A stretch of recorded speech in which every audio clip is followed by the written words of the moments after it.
Mario, easily the most recognisable video game series out there. Every game usually presents at least one awesome level, and I'm here to count down my personal 10 favourites. Like my Sonic list, it'll be based mainly on fun factor, but level design, music, and anything else worth noting will be taken into consideration as well. Anyway, with all that said, let's go!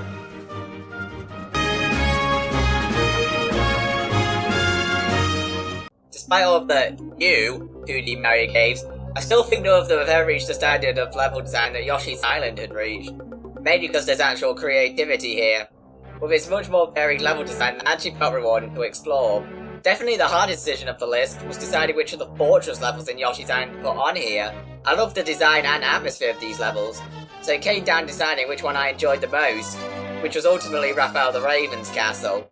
I love the atmosphere of climbing up the castle with the Starry Night background. There's some really cool platforming sections, and memorable segments such as these rotating platforms, and especially this hidden train section in particular. Overall, it's just a really fun stage, and the goodies are really satisfying to find and collect.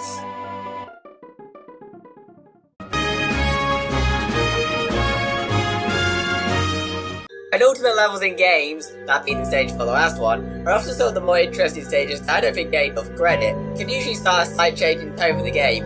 For example, like jokes sent in Superstar Saga DX, going from the previous last filled areas to a more creepy graveyard for dead jokes. For a lot of this dungeon, the bros will be split up, having to solve puzzles separately, before eventually meeting up to solve puzzles. Despite the baseline design, it never feels hair-pulling, with the remake adding the map to the bottom screen. On top of that, you have some really interesting visuals, a pretty neat atmosphere, and some cool area designs. So yeah, I'm not joking when I say I legitimately like this stage.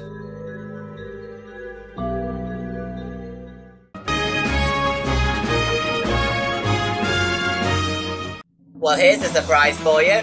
A Colour Splash level made the list. But seriously, what's not to love about Black Bowser's castle? As you first enter the level and hear the kick-ass music going on, it actually continues playing as you fight enemies, meaning you know things got real. The whole level involves you trying to blow up Bowser's nukes that, as shown earlier in the game, can devastate areas. And when you do destroy it, you have to escape it whilst you watch Shy Guys fall and die instantly before you die. This level may be very short, but oh so very sweet. Epic, intense, memorable, and one level that will almost certainly leave an impression on you. Now, though the final boss was good. Holy! It is!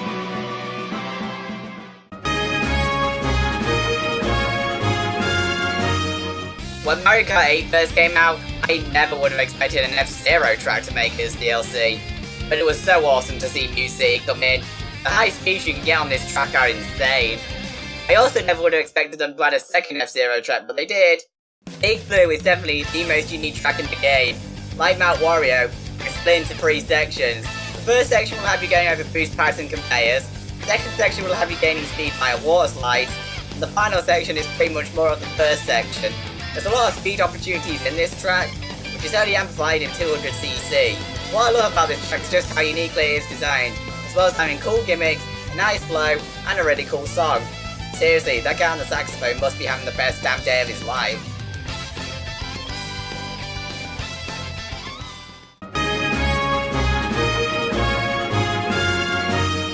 So I just want to know how I ended up loving the original Paper Mario as much as I did. I mean, holy shit, the chapters in this game are amazing! All of them have something really fun to offer, and each one of them is distinctly memorable. With special mentions to Chapter 7. What makes Chapter 7 stand out is the story and the snow theme. We start off this chapter being falsely accused of murder, only to find out the mayor slipped up. Probably not the first time he slipped up then. Before travelling to and solving the puzzle of the Crystal Palace. Despite the cryptic design, it never gets to the point of, what the hell do I do? Even though the visuals are outdated now, for their time they look pretty cool. The music for this chapter is unbelievable. It perfectly fits the snow theme, creating an incredible atmosphere, which is what makes the chapter for me.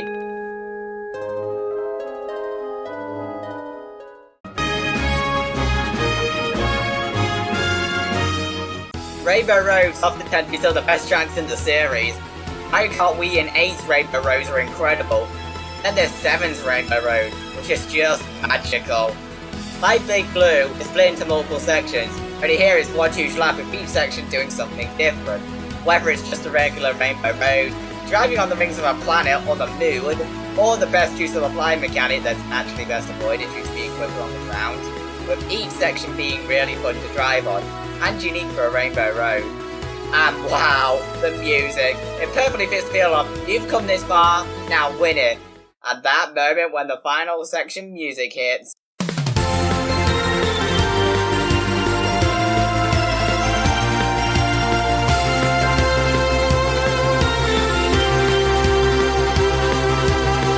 It just makes you forget about all the in your life.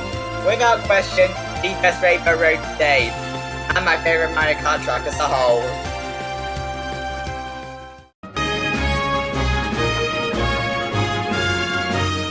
Oh, it's beautiful. As much as I love Mario Odyssey, it took me a while for me to love it. The first few kingdoms were good, but it wasn't until the Lake Kingdom where this game took a turn from good to special. After your mind is blown from the visuals, you can experience the beautiful and relaxing music and atmosphere, and the awesome swimming controls will possess a cheap to do your own bidding. Useful to use because it allows for fast underwater travel and unlimited air, allowing for fun underwater exploration. Or you can go screw that and just pull some cool maneuvers to get to the boss in 30 seconds. It also introduced this zip capture that allowed for some cool hidden areas. I especially love the mini level based entirely on this capture. And also this underwater globe with like 5 different entrances. To be honest, the other kingdoms are better designed, and underwater exploration is handled better in the Seaside Kingdom. But this kingdom is just so much fun to explore. Overall, this kingdom is both a joy to look at and a joy to explore.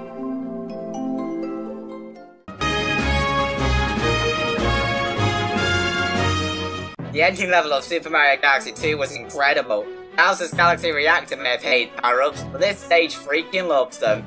With each planet usually focusing on one particular power-up, being incredibly well designed around it. Even some of Yoshi's power-ups show up, and anything with Yoshi in gets extra bonus points from me. This stage also flows very well. It feels so badass going from one planet to another, and since it's from a Galaxy game, you know that the visuals and music for this stage are amazing. Is there much more I can say about this stage? The presentation of the stage is amazing, the level design is breathtaking, it's a great test of your skills, and it's so satisfying to play through. Now let's hope the final boss is just as awesome as this stage. Holy, it isn't.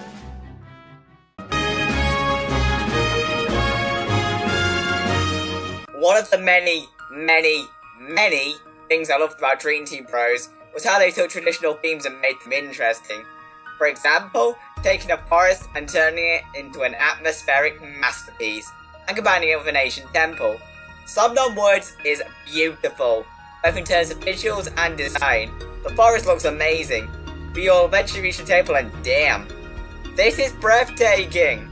Especially with a 3D on. Practically every ability will be used at some point during this area. It's really enjoyable to use the moves to progress and explore the area. The music in this stage is majestic, and it will send chills down your spine when the vocals come in about halfway through. Out of all the areas in Dream Team, this is hands down my favourite. With its incredible design and atmosphere, it's easily the one level I always look forward to play the most whenever I revisit this game. Easily my favourite area out of any of the Mario and Luigi RPGs. Alright, honourable mention time. Neo Bowser Castle from My Luigi Dream Team Bros. Bowser's Kingdom from Super Mario Odyssey. Bowser's Galaxy Reactor from Super Mario Galaxy. 3 Days of Excess from Paper Mario The 1000-Year Door. And finally, Hot Times on Lava Lava Island from Paper Mario.